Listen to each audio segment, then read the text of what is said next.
Welcome to This Explainer. Today, we're going to unpack the surreal, totally fascinating architecture of deceit in the allegorical short story The School of Devious Men. You know, if you've ever found yourself stuck in an institution or maybe a massive corporation where up suddenly means down and right just means whatever the person in charge says it means, well, you are going to find this incredibly relatable. We're taking a deep dive into a literal masterclass in manipulation, exploring exactly how systems quietly train people to just abandon the truth in favor of whatever's convenient. Okay, picture this setting. We're opening at the sprawling, desolate campus of the old St. Jude's Institute. It's a wounded red brick giant built in the late 1950s as this sterile grid of functionalism, but now it's totally surrendered to soot, decay, and ivy. A fleet of black sedans rolls up, dropping off men from a commercial bank. But they aren't here to restore the place. No way. They are here to gut it entirely. It's the perfect, hollowed-out breeding ground for a dark new enterprise. Because, well, a destroyed foundation is exactly what you need when you're about to construct a reality based purely on lies. Right out of the gate, our narrator, Lester Green, encounters what has to be the ultimate gaslight. He sees an executive standing over this roaring burn barrel, just tossing old student records into the flames. So Lester tries to be helpful, right? He offers to lift a nearby cardboard box toward the fire, and the executive just snaps back, "I'm not burning any boxes." He literally says this while the flames are licking the cardboard in his very hands. It's such a profound, crazy moment. He is completely denying the existence of the fire he is currently feeding. That's Lester's first lesson, and ours, really. The truth is no longer an objective fact. The truth is just whatever the guy in charge says it is. All right, so that brings us to Phase 1, the ruins of truth. You see, before you can teach people to be devious, you kind of have to tear down the old world first. Resting on a pile of broken masonry on campus is the ghost of that old world. It's this massive 30-foot statue of a Romanesque woman blowing a trumpet. And this wasn't just some piece of stone. It used to be a mechanical marvel, a living clock that revolved and played these beautiful, cheerful chimes. But now, it's just a broken mess of brass and steel, smeared with cheap paint and tossed aside like trash. It totally represents the death of the old way of doing things: precision, transparency, objective truth. In this new school, all of those qualities are completely obsolete. So who exactly is taking over? Lester observes these new architects of reality, and honestly, they are deeply, deeply unimpressive men. They've got pockmarked skin, crooked teeth, and these ill-fitting suits that look like they were borrowed from much better men. But that physical ugliness is really just a mirror of their internal corruption. The defining trait of these devious men is their totally hypocritical behavior. They are fiercely arrogant and abusive to anyone below them, but the second they deal with a superior, completely cowardly and compliant. They're united by absolutely nothing except a lack of merit and a shared willingness to play dirty. Which leads us right into Phase 2, the devious curriculum.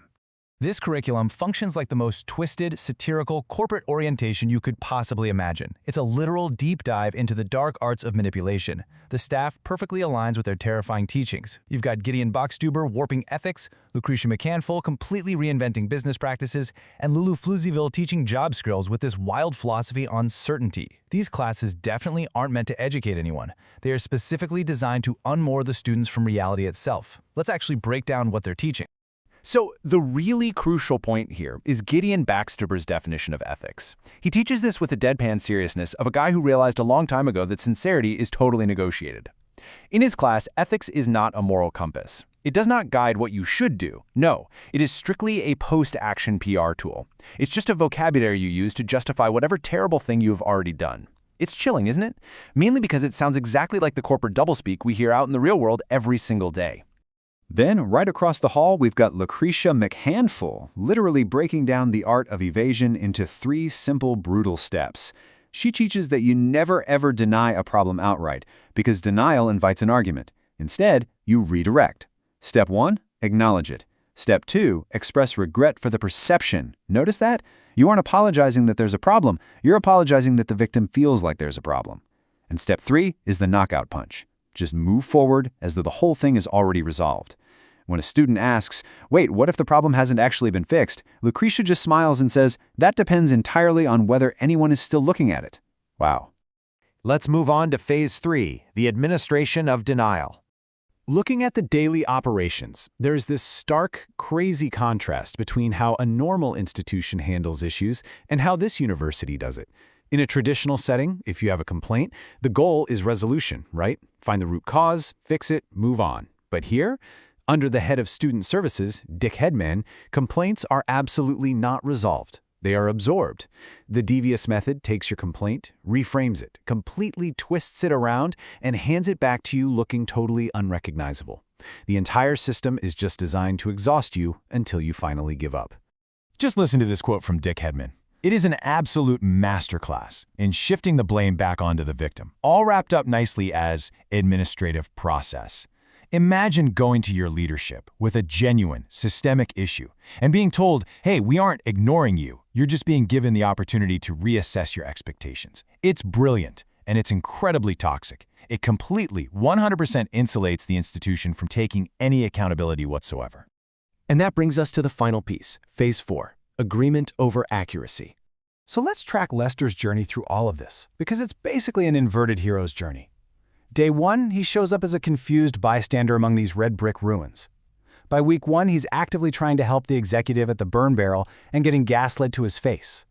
Week 3, he's sitting in on these twisted classes, slowly absorbing the idea that clarity is overrated and ambiguity is actually what gets people to cooperate.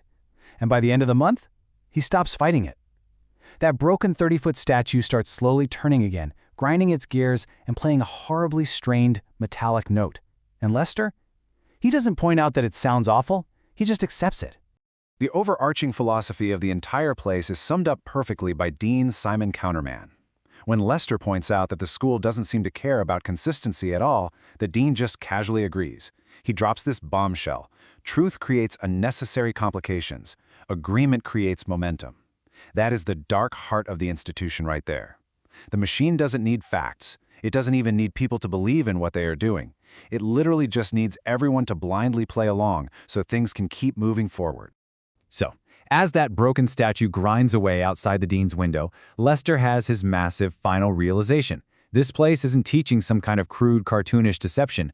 There are no elaborate movie villain schemes here. That would be way too much work. Instead, it just quietly cultivates a shared willingness to accept whatever version of reality happens to be the most convenient at the time. It breeds unified complacency. The contradictions, the lies, the evasions, they aren't flaws in the system. They literally are the system. I think the most haunting takeaway of this entire explainer is Lester's final admission. He hears that awful, strained note coming from the broken statue, and for the very first time, he doesn't question it. And it's not because he genuinely believes it sounds good, not at all. It's because he realizes that genuine belief is totally irrelevant now. All that matters is the illusion of consensus.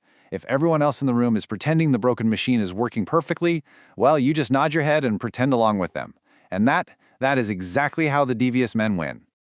I'm going to leave you with a pretty provocative thought to chew on long after this explainer ends. Think about your own workplace, maybe your community, or even the media you consume every day. Where have you noticed people prioritizing a comfortable, easy consensus over messy, objective facts? Seriously, where in your world has agreement quietly replaced the truth? It is a heavy question, I know. But recognizing this architecture of deceit is the absolute first step in dismantling it.